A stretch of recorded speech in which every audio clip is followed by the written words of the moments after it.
அதாங்க ஸ்டாலின் அரசாங்கம். அதுக்கு தான் நீங்கள் துணை நிற்கிறீங்க. எங்களை போடுற கட்சிக்கு துணை நிற்கிறீங்களா?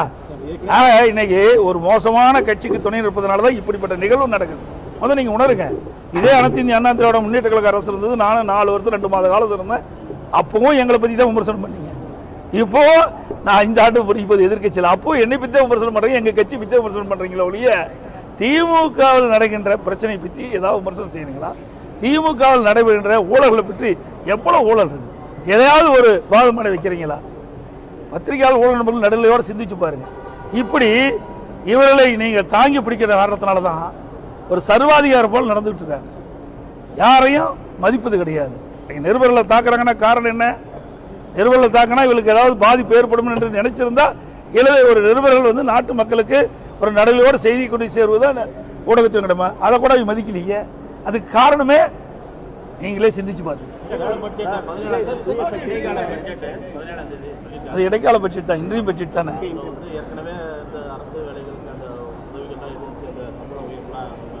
இடைக்கால பட்ஜெட்டில் எதுவும் வரதுக்கு வாய்ப்பு இல்லை.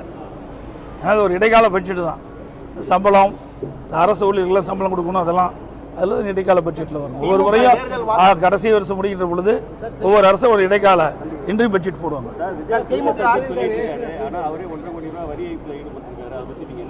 நீங்களே சொல்லிட்டீங்க, கேள்வியும் கேட்டீங்க, பதிலும் சொல்லிட்டீங்க.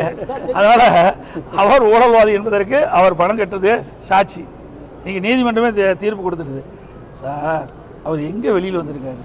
ஏதோ ஒரு கட்சி ஆரம்பித்தார், அவ்வளவுதான். ஒரு சம்பவம் நடந்து போச்சு, நடக்க முடியாத ஒரு சம்பவம் நடந்து போச்சு. அந்த சம்பவத்திலிருந்து 72 நாட்கள் வீட்டை விட்டே வரல. இது வரைக்கும் எத்தனையோ கட்சி தலைவர் இருக்கிறாங்க. ஆனால் ஒரு சம்பவம் நடைபெற்ற பிறகு அதை துணிந்து நின்று அதற்குண்டான தீர்வு காணுவதுதான் ஒரு அரசியல் கட்சியுடைய தலைவருடைய கடமையாக இருக்கும். ஆனால் கட்சி ஆரம்பிச்சுட்டு ஒரு துயரமான சம்பவம் ஏற்பட்ட உடனே 72 நாட்கள் வெளியிலே வரல. ஆஃபீஸை மூடிட்டாங்க 5 நாள்.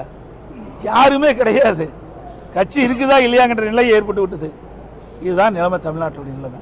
அந்த கட்சியுடைய நிலைமை அதுதான். முதல்வர் தொடர்ச்சியாக கடிதம் தமிழ்நாட்டு நிதி பேருக்கு எழுதுதாங்க. ஏங்க, நான் தான் ஏற்கனவே சொல்லிட்டேன், 15 ஆண்டு காலம் மத்தியில் ஆட்சி அதிகாரத்தில் இருந்த ஒரே கட்சி திமுக கட்சி தான். திமுக கட்சி தானே அந்த நாடாளுமன்ற உறுப்பினர் தானே மத்தியில் ஆட்சி அதிகாரத்தில் இருந்தாங்க. என்ன திட்டத்தை கொண்டாங்க? எவ்வளோ நிதி கொண்டாந்தாங்க சொல்லுங்க பார்க்கலாம். நாங்கள் வந்து சொல்லியிருக்கோம், நடந்தாய் வாழி காவிரி திட்டம் 14,000 கோடி கொண்டு வந்திருக்கிறோம். அண்ணா திமுக ஆட்சியில் கொடுக்கப்பட்ட கோரிக்கையை மத்திய அரசு ஏற்று அறிவிச்சது. அதை கூட நடைமுறைப்படுத்த மறுக்கிறாங்க. மத்திய அரசு இந்த தமிழ்நாடு அரசு மறுக்குதுங்க. இந்த ஆண்டு கூட அந்த நீர்நிலை